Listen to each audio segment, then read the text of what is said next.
Hello, Catcherman here. Thanks for taking a look at this video.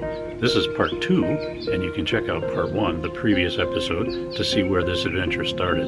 I'm heading out to a place called Spruce Mountain to check on a cache of mine that is reported to be not in very good shape, and we'll see if we can remedy that situation. I also will be finding a few caches on the way.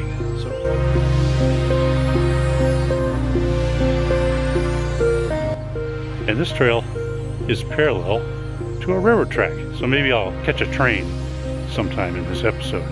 Stay tuned to find out. Had to come up from the trail a bit, as that's where the cache is. And wow, there's lots of pine cones here.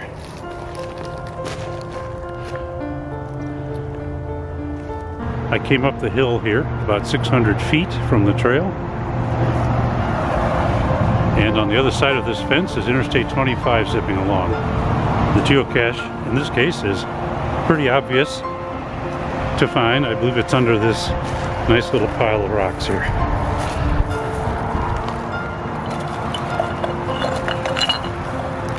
Yeah. Oh, there's nothing in it. Oh, here we go. It's on the other end. Very interesting. That was a fun little cache.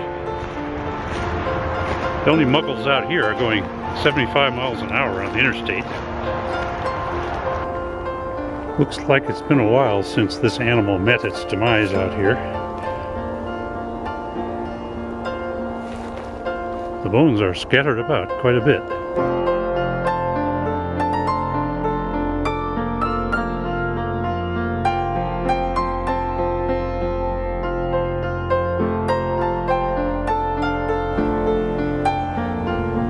Nice railroad bridge. It's missing a train though. Why this railroad tie was over here, I don't know. Got some spikes in it. I think I see where it is. This looks mighty interesting. Let's see.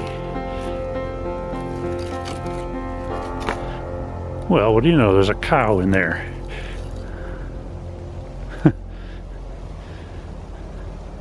Utter success at this one.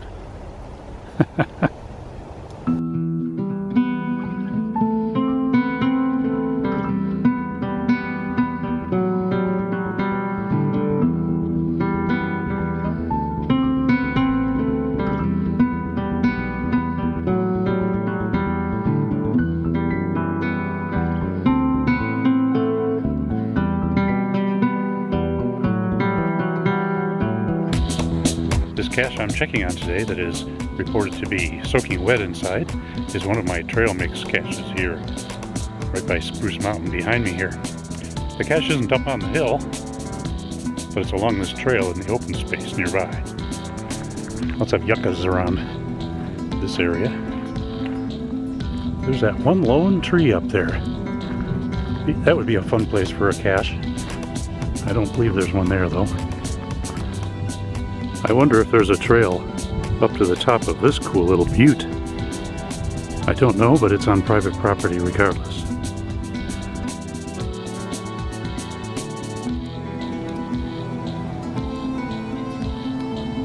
When I hit this cache, this clump of yuccas was extremely healthy, but as you can see now, half of them are gone or dead. You can see the cache in there under the rock, and it's laying on its side. So the question is, how did water get inside of this cache?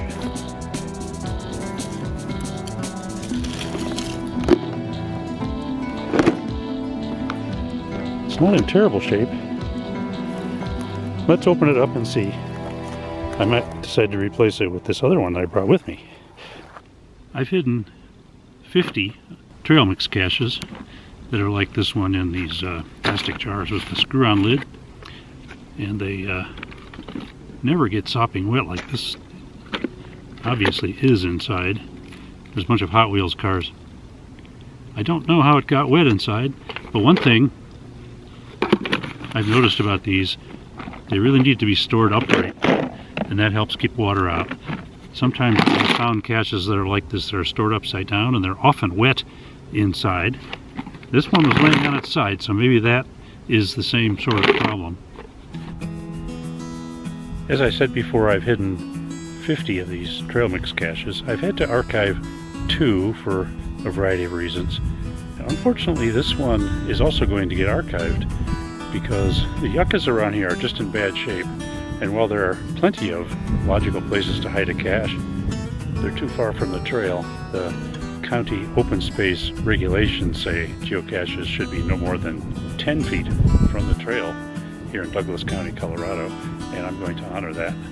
So unfortunately, I'm going to say goodbye to this cache, but I have a nice new cache to place somewhere else, so it's all good. I'm going to continue down the trail here. There's a couple of caches I might look for on the way back that I have found before, and we'll take a look for those to add some more fun to this video, so keep watching.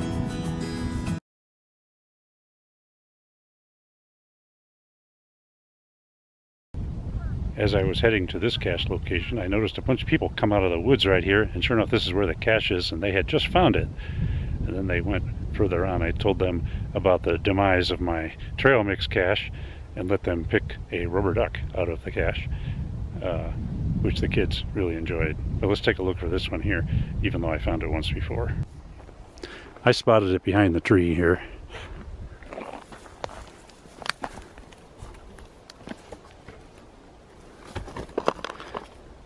Official geocache. Appears to be up this way.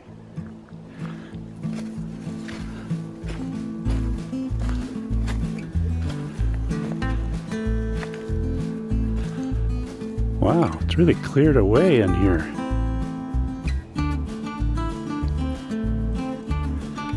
Could this be it over here?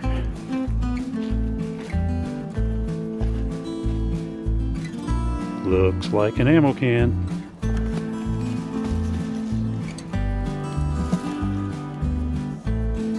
Nice.